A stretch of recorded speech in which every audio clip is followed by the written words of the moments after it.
periferikoaren aldameneko ibaiegi ireki hartan zentro komertzial erraldoiaren eraikitzeko.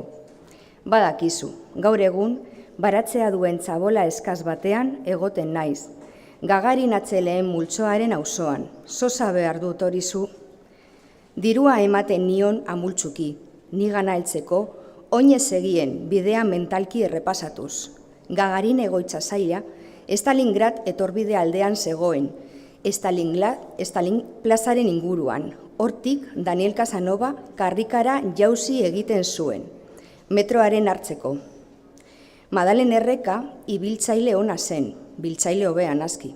Gau apaletan, kuseluz bezala etortzen zitzaidanean, modazko eta bihotzeko aldizkariak oparitzen zizkidan.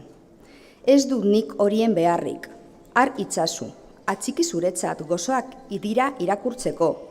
Laidi diren gizongai berriaz, artikulo sakon bat bada.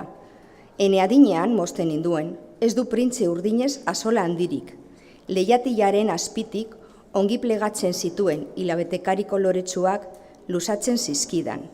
Mila eskerka zinpurtzen nintzaion, eta hitzak izurtzen zitzaizkigun. Bazekielako Maialenek unkitzen ninduela, erretzen.